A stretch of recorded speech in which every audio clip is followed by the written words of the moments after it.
नमस्कार, मैं हूं ब्रजेश चौक से और आप देख रहे हैं हमारा खास कार्यक्रम अटेंशन। और अटेंशन में चर्चा होगी एमपी में निवेश क्रांति। जी हां, ग्वालियर में तीसरा रीजनल इंडस्ट्री कॉन्क्लेव का आयोजन हुआ। अंबानी, अडानी जैसे कई उद्योगपतियों ने हजारों करोड़ रुपए का निवेश करने का ऐलान किया है। इस कॉन्क्लेव में 1586 करोड़ के निवेश की 47 इकाइयों का वर्चुअल भूमि पूजन और लोकार्पण किया गया। ये इकाइयाँ प्रदेश के विकास को नई गति देंगी और इनसे 4,500 से ज़्यादा रोजगार के अवसर सृजित होंगे।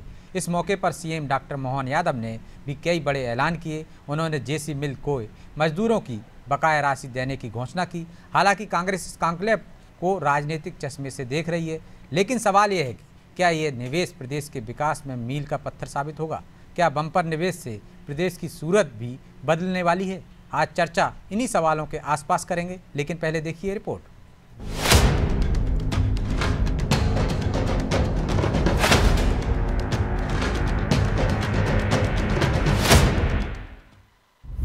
ग्वालियर में रीजनल इंडस्ट्री कॉन्क्लेव, विकास के पथ पर बढ़ रहा मध्य प्रदेश।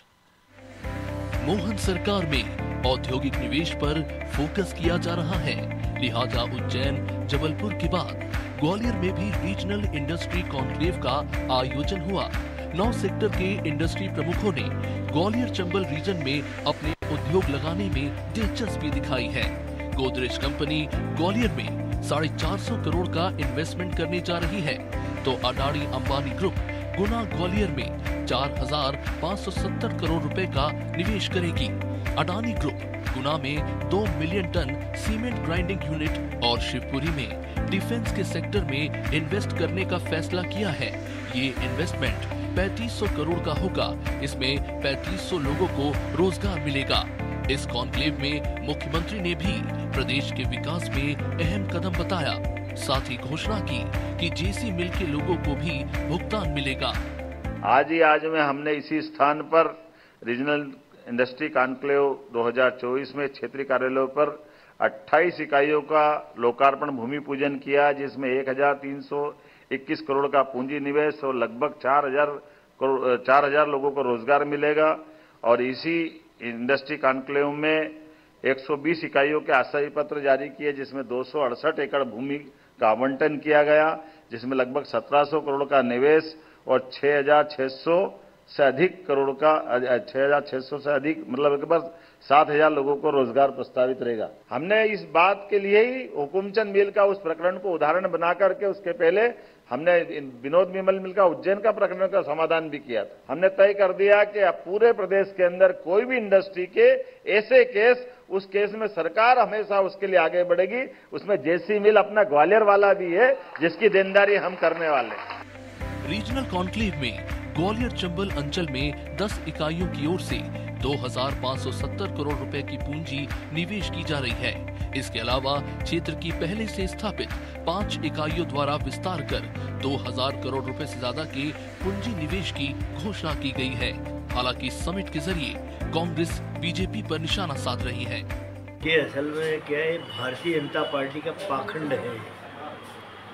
पता नहीं 12-15 इन्वेस्टर मीट श्रीमान शिवराज चौहान जब मुख्यमंत्री, एक लंबे अरसे इस प्रदेश के मुख्यमंत्री रहे, 12-15 इन्वेस्टर मीट करी, 7-8 तो इंदौर में कर ली।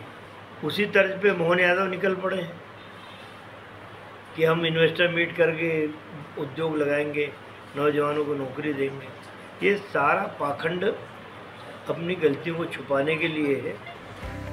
प्रदेश में निवेशकों के लिए अपार संभावनाएं हैं और मुख्यमंत्री डॉक्टर मोहन यादव भी यही कोशिश कर रहे हैं कि इन संभावनाओं को निवेशकों के सामने रखा जाए, तो प्रदेश में बम्पर निवेश आए और रोजगार के अवसर भी प्रदेश वासियों को मिले। खैर, इस समिट से इतना तो तय है कि प्रदेश में औद्योगिक निवेश आ रहा है, जिससे प्रदेश के विकास की रफ्तार और भी बढ़ेगी। ब्यूरो रिपोर्ट, अनादि टीवी।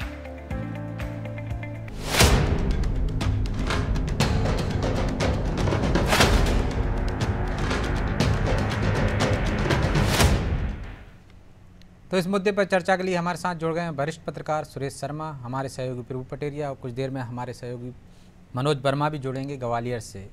शर्मा जी, बहुत बहुत स्वागत है आपका और शुरुआत आपसे ही करते हैं।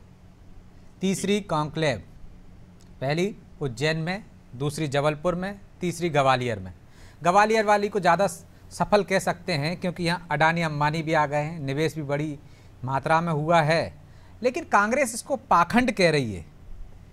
कैसे निवेश लाए सरकार यदि ये पाखंड है? तो ये तरीके तो उनके भी रहते हैं। और आप इस कॉन्क्लेव को कैसे देखते हैं? देखिए, मुझे जो है जब आपका संदेश प्राप्त हुआ तो मैंने एक चीज का अनुभव किया, और ये किया कि जिस प्रकार प्रधानमंत्री नरेंद्र मोदी जी ने G20 समिट को पूरे देश भर में फैलाया और विदेश के लोगों को जो प्रतिनिधि के रूप में आए थे उन्होंने समूचे भारत के दर्शन कराए और ये बताया कि देखिए, केवल भारत की दिल्ली राजधानी जो है वो विकसित नहीं है, बल्कि आप देखिए हमारे यहाँ सांस्कृतिक स्थितियां क्या हैं, निवेश की संभावनाएं क्या हैं और हमारे कल्चरल स्थितियां क्या हैं। ये सारी चीजें उन्होंने पूरे देश भर की घुमा घुमा के बताई। मोहन यादव जी उन्हीं पद चिन्हों पर चल रहे हैं। पहले उज्जैन, चूंकि उनका अपना क्षेत्र था तो वहां से उन्होंने शुरुआत की, महाकाल बाबा का आशीर्वाद लिया। उसके बाद ग्वालियर और उज्जैन पहुंचे, न ग्वालियर और जबलपुर और ग्वालियर पहुंचे।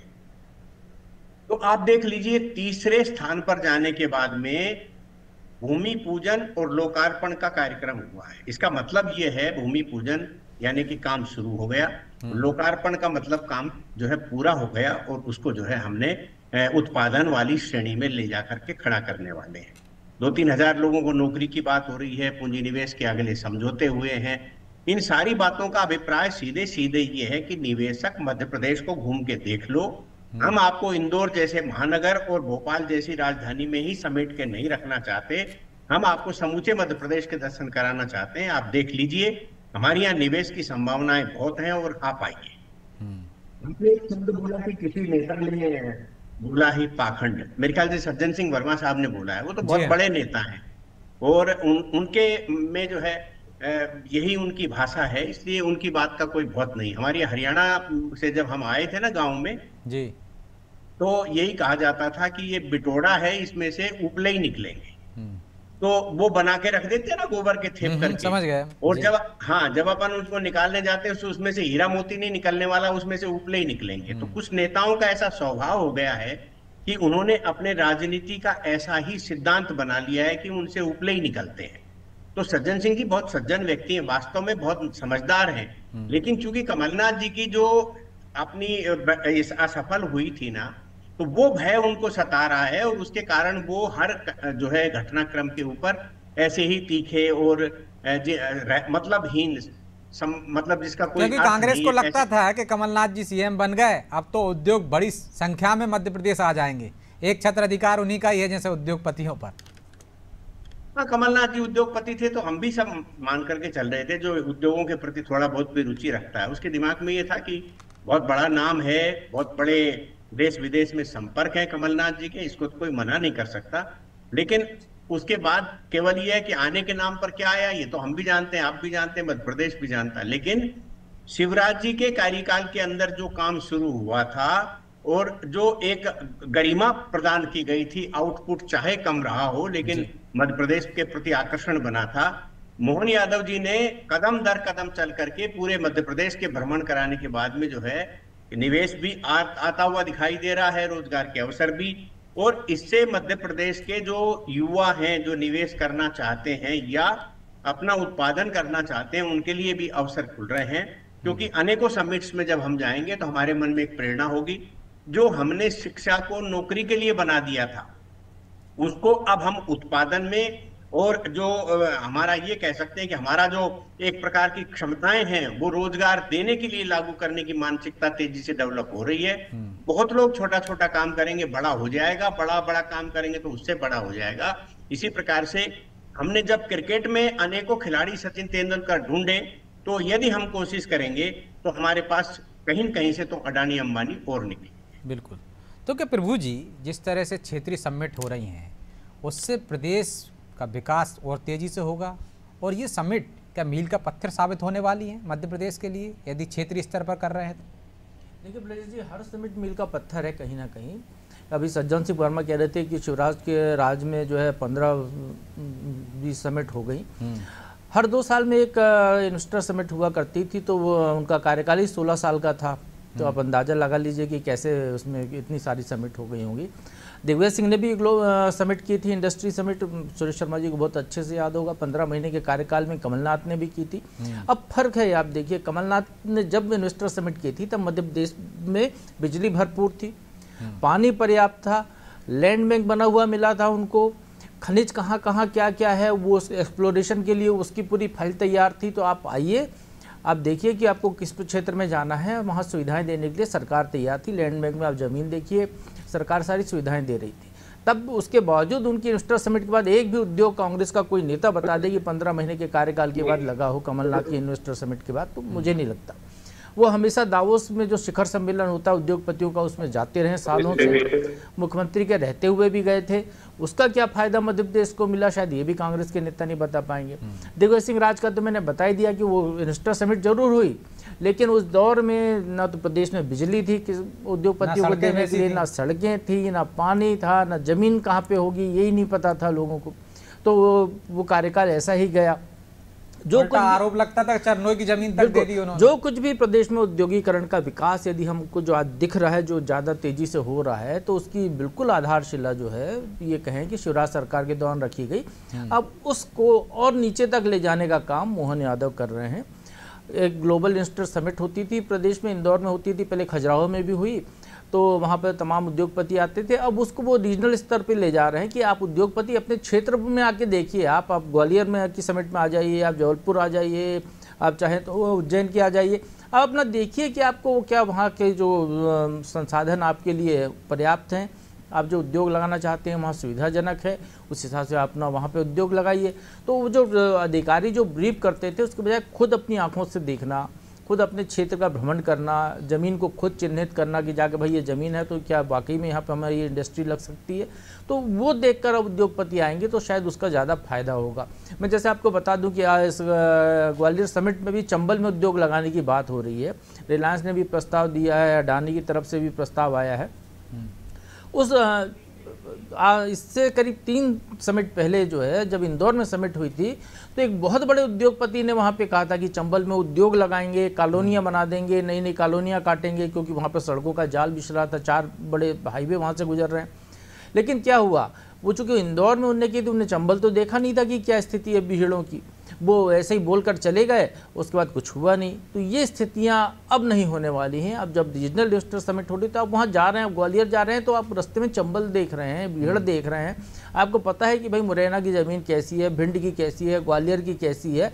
आपको वहाँ पर अपने आप को समझने को मौका मिल रहा है कि हम जो उद्योग लगाना चाह रहे हैं वो यहाँ जो हम प्रोडक्ट बनाएंगे वो कैसे जा पाएगा, क्या इन सड़कों से जा पाएगा, या हवाई यातायात की सुविधा है, या ट्रेन का रेलवे स्टेशन पास में है, तो सारी चीज़ें वो खुद ही देख रहे हैं ना, तो उसका फ़ायदा होगा। अब ये हम कह सकते हैं कि पिछली इन्वेस्टर समिट की तुलना में ये जो रीजनल इन्वेस्टमेंट कॉन्क्लेव हो रहे हैं ये ज़्यादा फ्रूटफुल साबित होंगे, प्रदेश के लिए ज़्यादा उपयोगी रहेंगे, क्योंकि उद्योगपति खुद आकर अपनी जगह को देख रहे हैं, खुद ही। और इसमें तो पहले से आवंटन भी कर रहे हैं, मतलब भूमि पूजन भी साथ में होगा कि पहले आप देख चुके हैं और यहाँ पे भूमि पूजन भी हो रहा है, लोकार्पण भी हो रहा है, आगे की बात भी हो रही है कि आगे कोई उद्योग लगाना चाहे तो वो भी लगा सकता है। हाँ बिल्कुल ब्रजेश जी, तीनों समिट में ये चीज़ देखने को मिली हमें कि जो उद्योग पूरे हो रहे हैं उनका लोकार्पण किया गया है। जो वहाँ पे लगाना चाहते हैं, चूँकि लगातार मुख्यमंत्री के साथ चर्चा होती है, निवेशकों के साथ हर सोमवार को दिन वैसे निर्धारित है, जो भी आ जाता है मिलते हैं, अधिकारी लगातार संपर्क में है, तो वहाँ पर उद्योग यदि कोई लगाना चाह रहा है तो उसके लिए ज़मीन अलॉट हो गई, तो भूमि पूजन के भी कार्यक्रम हो रहे हैं उस क्षेत्र के हिसाब से। तो निश्चित तौर पर ये एक पहल ऐसी हो रही है कि हम आगे बढ़ते तो जा रहे हैं एक एक कदम। ये नहीं हो रहा है कि सिर्फ ग्लोबल समिट में आप आए, बड़े बड़े दावे किए आपने, उसके बाद चले गए, फिर हम भूल गए, आप भी भूल गए, 2-4 बार रिमाइंडर भेजे गए, कॉल किए गए, उसके बाद उन्होंने उद्योगपतियों ने रुचि नहीं दिखाई, उन्होंने कहा कि नहीं भाई मध्य प्रदेश हमारे लिए उपयोगी नहीं है। अब जब आप खुद मौके पे आ रहे हैं, आप भूमि पूजन करके जा रहे हैं, जमीन आपको अलॉट हो गई है, तो निश्चित तौर पर आप कुछ ना कुछ तो इन्वेस्ट करेंगे। और जिस तरीके से मुख्यमंत्री ने कहा कि यदि निवेशक जमीन में इन्वेस्ट नहीं कर रहा है तो हम उसको वापस लेकर उसको दूसरे को आवंटित कर सकते हैं। तो ये भी नहीं कि हमारी ज़मीन वहाँ पर फंसी हुई है उद्योग के लिए जो आरक्षित ज़मीन है, तो वो भी एक यहाँ पर उपाय दिखाई दे रहा है। चलिए, हमारे साथ मनोज जी भी जुड़ गए हैं, वो खुद वहाँ पे ग्वालियर में इस कॉन्क्लेव को कवर कर रहे हैं। मनोज जी, बाकी 2 कॉन्क्लेव भी हमने देखी, उज्जैन की देखी पहले, फिर हमने जबलपुर की देखी, ग्वालियर में बड़े उद्योगपति भी आ गए। अभी तक हम देख रहे थे छोटे छोटे निवेशक आ रहे थे, छोटे छोटे उद्योग लग रहे थे, लेकिन यहाँ पे अडानी अंबानी भी आ गए, उन्होंने 4570 करोड़ के निवेश की बात भी की है। तो ये बड़ी उपलब्धि है। अब सिर्फ वादे और दावे नहीं हो रहे हैं, हकीकत में भी उद्योग लग रहे हैं। कैसे देखते हैं आप इस काम को? बिल्कुल देखिए ब्रजेश जी, जो प्रभु जी ने कहा मैं उसी को आगे बढ़ा रहा हूँ। इसी ग्वालियर के बिल्कुल नजदीक 20 किलोमीटर के एरिया में भिंड जिले का मालनपुर इंडस्ट्रियल एरिया है और मुरैना का बामनोर है।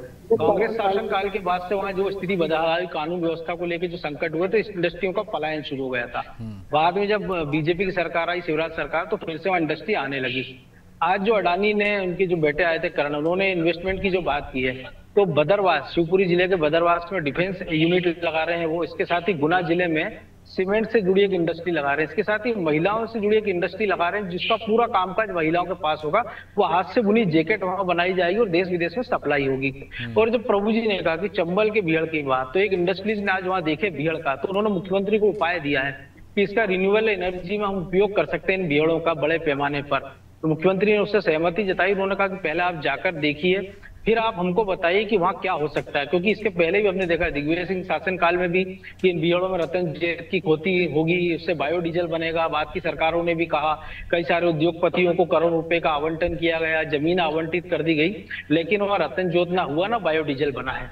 लेकिन अब ये पहली बार ऐसा हो रहा है कि इंडस्ट्री के जो लोग आ रहे हैं वो मौके पर पहुंच रहे हैं। जैसे आज 125 लोगों को भूमि आवंटन पत्र सौंपा गया है। तो ऐसा नहीं है कि किसी ने अगर अपनी जिज्ञासा जताई है तो उसको आश्वासन मिल रहा है। सरकार की ओर से उनको भूमि आवंटन पत्र दे दिया गया कि ये जमीन आपकी, इस इंडस्ट्रियल एरिया में आपकी ये जमीन है जहां पर आपको ये करना है। फैसिलिटेशन सेंटर बना दिए गए सारे जिलों में। अब कलेक्टरों को मुख्यमंत्री ने अब से कुछ देर पहले प्रेस कॉन्फ्रेंस में कहा कि सारे कलेक्टरों को कहा गया है कि इंडस्ट्रियलिस्ट जो भी आएगा आप उनसे 1-to-1 चर्चा कीजिए। अपने स्तर पर जो आप उनकी मदद कर सकते हैं, उनकी प्रॉब्लम सॉल्व कर सकते हैं, करिए। और अगर नहीं हो पाता फिर ऊपर तक बात भेजिए। इसके 2 उदाहरण हो रहे हैं। जब वर्चुअल 47 यूनिटों का मुख्यमंत्री ने उद्घाटन किया था यही ग्वालियर के इसी कार्यक्रम स्थल से, तो वहां पर मक्सी में अरुण भीमावत जो शाहजहांपुर के विधायक हैं बीजेपी के, उन्होंने समस्या दिखाई कि मक्सी इंडस्ट्रियल एरिया में परेशानी है। मुख्यमंत्री ने तुरंत ये कहा कि आपके बगल में AKBN के जो अधिकारी है बेटे उनसे बात कराइए। मुख्यमंत्री ने निर्देश दिया इस कार्यक्रम के आप जो उद्योगपति उनके साथ बैठिए, विधायक के साथ बैठिए, इस इंडस्ट्रियल एरिया में जो जो समस्याएं, जो नया कर सकते हैं उसकी पूरी एक लिस्ट बनाइए। और जब अगली बार जब बैठक होगी संभागी, उसमें आप ये मुझे दीजिए। पांडुना से जब नाना भाऊ माहौड़ जुड़े थे बीजेपी नेता, उद्योग की बातें हुई, उसके बाद नाना भाऊ माहौड़ ने बताया कि हमको यहाँ अतिरिक्त जमीन की जरूरत है इस इंडस्ट्रियल एरिया में। उनको तुरंत कहा गया कि आप इस कार्यक्रम के बाद आप मुझे लिखित में भेजिए, प्राथमिकता से काम पूरे किए जाएंगे। ज्योतिरादित्य सिंधिया ने 2-3 मांगे मंच से की थी। मुख्यमंत्री ने तत्काल जब अपने भाषण में आया तो जेसी मिल का मामला है जो कर्मचारियों का, उसको हल करने का प्रयास किया। तो कहने का तात्पर्य यही है कि पहले ये होता था कि आपको आश्वासन हो रहे, MOU मिल रहा है। इस बार ऐसा नहीं हो रहा है। इस बार तुरंत कॉन्क्रीट काम हो रहा है, तुरंत। जी मनोज जी, लगता कुछ तकनीकी खामी है। तो शर्मा जी, अब तत्काल निराकरण हो रहा है, अधिकारियों को मौके से निर्देश भी दिए जा रहे हैं, जो जमीन की अतिरिक्त जरूरत हो रही है उसकी भी पूर्ति की जा रही है। तो ये बदलाव दिख रहा है, इससे निवेशकों को लिए भी एक तरह से ये उम्मीद जगेगी कि मध्य प्रदेश सरकार ज़्यादा चिंतित है। कलेक्टरों को भी निर्देश दे दिए हैं कि आप 1-to-1 चर्चा कीजिए और उसकी बाकायदा समीक्षा भी होगी संभागीय बैठक में। ये बात सबसे महत्वपूर्ण है कि हम जो समस्या आ रही है उसके समाधान के प्रति उत्सुक है और हम संबंधित अधिकारियों को निर्देश दे रहे हैं। जब भी सरकार ऐसा करती है और खुद मुख्यमंत्री सीधे रूप से जब ऐसा करते हैं तो वो एक अपने आप में संदेश जाता है। देखिए, एक बहुत महत्वपूर्ण मध्य प्रदेश की दृष्टि से समझने वाली बात है ब्रजेश जी, और वो ये है कि एक बड़े ओरा का व्यक्ति मुख्यमंत्री रहा है जिसने अपने कार्यक्रमों को, जैसे मान लो आजकल नरेंद्र मोदी जी के जितने भी कार्यक्रम देखेंगे हम, तो वो महापुरुष बनने की दृष्टि से सारे आयोजनों को वैश्विक या बहुत ही जबरदस्त करने की कोशिश करते हैं। इसी प्रकार से शिवराज सिंह चौहान जी जब लंबे समय मुख्यमंत्री रह लिए थे तो उनके दिमाग में ये बात आ गई थी कि अब मुझे मध्य प्रदेश से बड़े और किसी और बड़े जिम्मेदारी के लिए खुद को तैयार करना है। तो एक आदमी अपने बारे में ये सोचता है कि मैं इस समय रिपोर्टर हूं, थोड़ी सी देर के बाद मुझे सब एडिटर बनना पड़ेगा, फिर मुझे जो है एडिटर बनना पड़ेगा।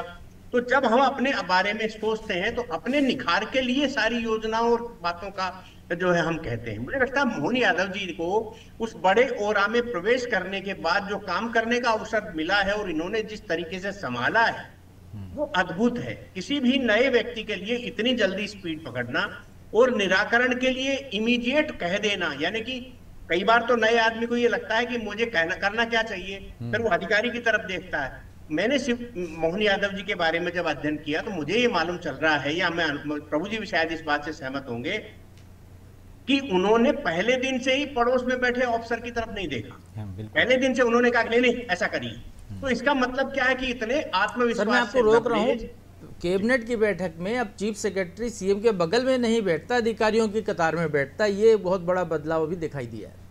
तो आप समझ सकते हैं सारी बातों को कि सरकार का संचालन किस प्रकार से होता है। और पहले की बातें तो खैर हम छोड़ते हैं, पर कुल मिलाकर के ये कि मोहन यादव जी ने जिस तरीके से, आप सांस्कृतिक मामले में देख लीजिए, आप औद्योगिक मामले में देख लीजिए, आप प्रशासनिक मामले में देख लीजिए, कानून व्यवस्था के मामले में 20 करोड़ वाले का मकान जो है 12 घंटे में गिरा दिया।